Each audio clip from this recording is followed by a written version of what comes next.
In this video, I'm going to be doing a side-by-side comparison of the Spikes Tactical Nickel Boron single stage trigger, the model number SLA01BT, and the ALG ACT trigger.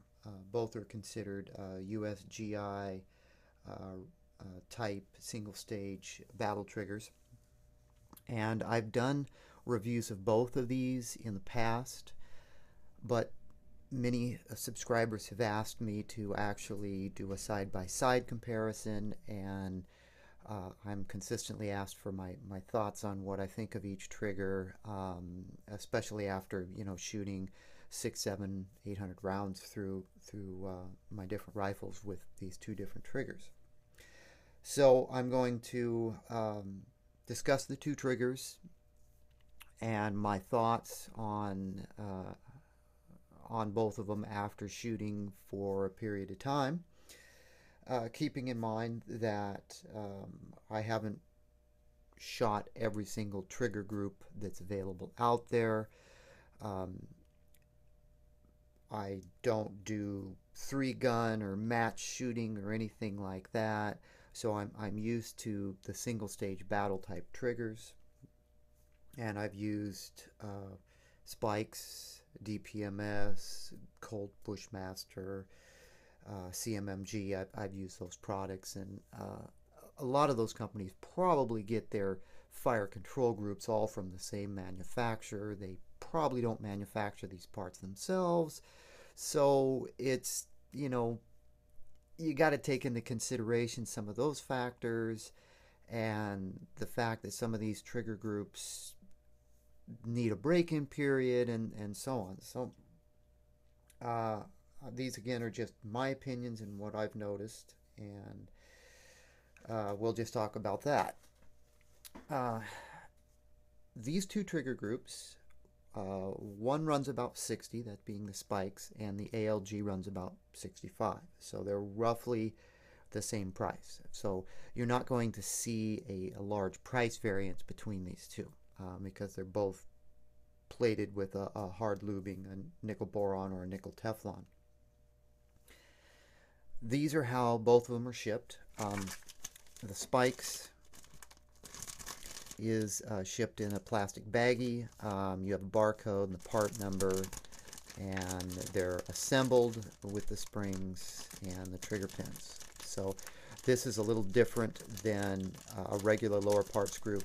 Most triggers in a lower parts group, everything's disassembled and you have to assemble it yourself. Not a big deal there. You got to take it apart anyway to install it.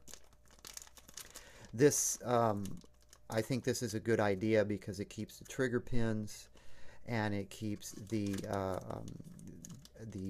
disconnector spring in place, and they don't get lost. I've actually opened up lower parts kits and found these parts missing. So this is a good way to sell a trigger group. The ALG ACT is shipped the same way. They're shipped assembled. So that's the Spikes. Now the ALG ACT is also shipped in a baggie, and it's stapled to a small instructional sheet that talks about the trigger and how to install it. It is also shipped with a piece of vapor barrier. I'm assuming it's a vapor barrier type of paper that separates the hammer from the disconnector and the trigger, and I believe it also keeps the two from rubbing against each other, so that's going to prevent scratches or the hard lubing rubbing off. So a nice feature. Also floating around in the package is a extra piece, and this is it's to aid in installation of your trigger. So once you get your trigger in the gun and you get it assembled, you insert this small rod pin dowel, and then you can insert the trigger pin, and as you're inserting the trigger pin, you push this one out. So it's an aid when you go to install this in your firearm, and it comes in handy. If you don't have one of these, you can use one of your punches. That's what I normally use. I use a roll pin punch for doing this, and that works as well. But it's nice that ALG includes that.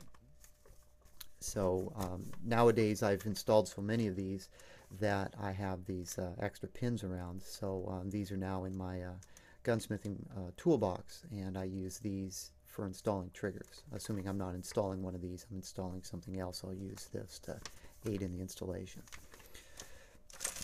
So that's the packaging. Let me go ahead and take these out, and I'll be back shortly. All right, with the two triggers taken out, you can see the ALG ACT is on the top, and the Spikes Tactical is on the bottom. Now the design, since they're single stage battle type triggers or combat triggers, the sear geometries and the design of the hammer, they're all going to be pretty much the same. You're not going to really see a lot of variances there. My observations with the Spikes, like previously mentioned, it appears to me that the Spikes battle trigger, the nickel boron plated one that we're talking about here, is basically the same trigger that they sell in their standard lower parts kit, the one that's black oxide with the black oxide finish. I don't notice a difference between the two. So this one has not been taken and tuned per se or polished that I can tell. I also noticed that out of the package, I don't know if Spikes coats these, but these are sticky. These are not smooth. These have something on them. I don't know if it's a protective coating to protect the nickel boron, but they're sticky. And what I end up having to do is wipe these down with some CLP and then put some grease or some oil on them. The ALG ACT, on the other hand, does not have that type of sticky feel to it. They're very smooth when you touch the trigger or the disconnector or the hammer. You can also see there is a color variance. On the ALG, the trigger is plated in nickel boron, and it's not polished, and you can see it's got a really flat silver appeal to it. According to ALG, you could go in and paint the trigger bow if you wanted to have that in a different color. The hammer and the disconnector and the pins are plated with nickel Teflon. According to ALG or Giselle, the combination of these two platings is the results in the sharpness of that trigger group. The Spikes, everything is plated with nickel boron. So that's a main difference right there. The Spikes, I'll just tell you a little bit about the Spikes. Again, everything is nickel boron plated. The pull weight that I've measured on my kits, well, it's listed between 5 and 9 pounds. The pull weight I've measured was about 6 pounds. The pins are stainless steel pins with a black oxide finish. Now that's what comes with the Spikes. Spikes offers a lifetime warranty on pretty much all of their parts, and this trigger group is no exception. Now here's what I've noticed after installing and using this trigger group in several of my guns. And do keep in mind that I use the different lowers for these, which shouldn't make any difference at all. I've noticed a little bit of creep, but I can live with it. So they don't appear to be tuned. That's my opinion. They appear to be standard battle triggers that have been plated with no additional fine tuning to them. My understanding is that this plating is done by Fail Zero using their EXO technology for the application of the nickel boron. This is not a match grade trigger. It is a battle trigger. The pull, like I mentioned, measured out about 6 pounds. And I think I've put about 800 rounds through one of these triggers. No problems. Some of the grittiness went away. It got smoother the more I shot it. It obviously runs best if it's lubed up. You know, I use a combination of grease and CLP, but I've also ran it completely dry, and it runs really well as dry as well. So that's, you know, directly related to this type of plating here. So that's the Spikes Tactical that I've shot with, you know, about 800 rounds through it. The ALG ACT, I've got that in another firearm. I've got about 600 rounds through it. It is way sharper than a stock trigger. There's no gritty feel at all on it. It's sharper than the Spikes Tactical, in my opinion. From what I can tell by looking at it, the sear surfaces have been polished, and of course the trigger component's hard lubed.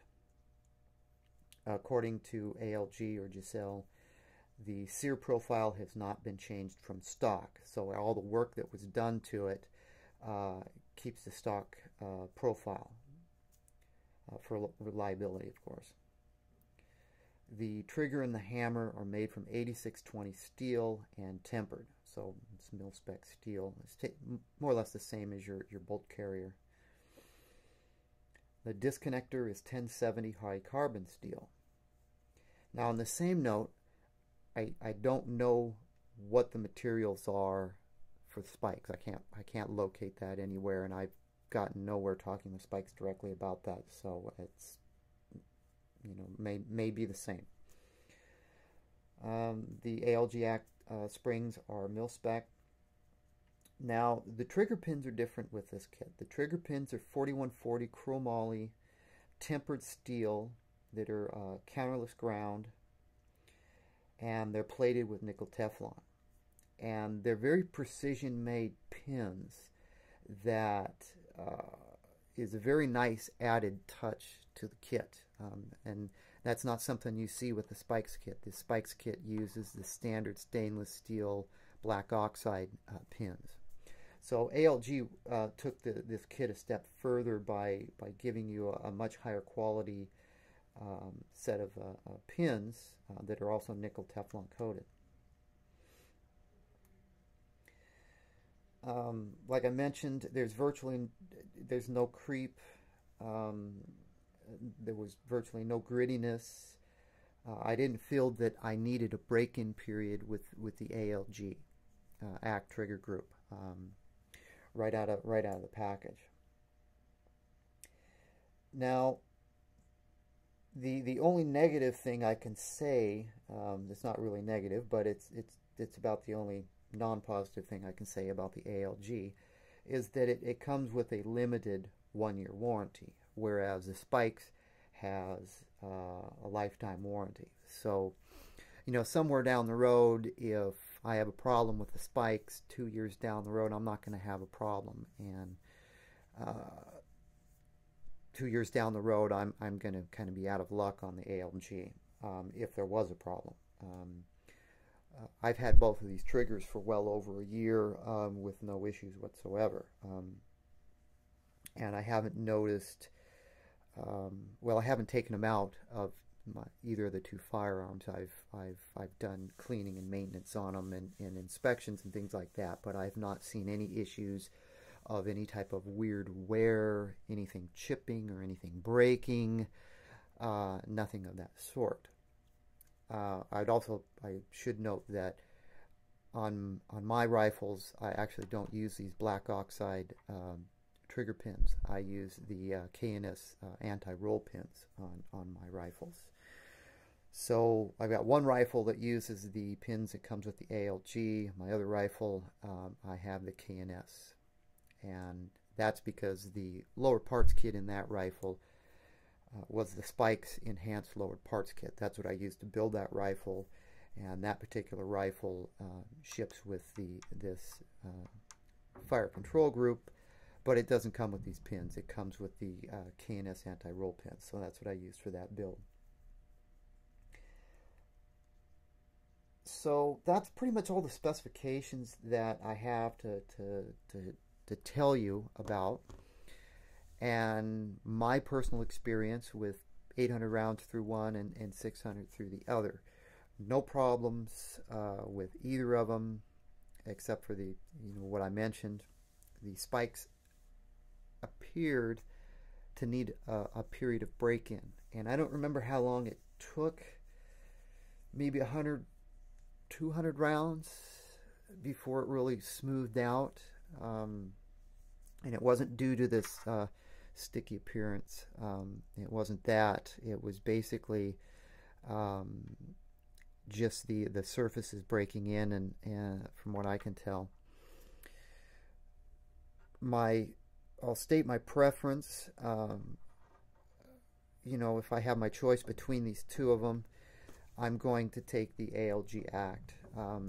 I think the combination of the nickel boron and the nickel Teflon makes for a much sharper pull. The fact that there was no gritty feel right out of the gate was good.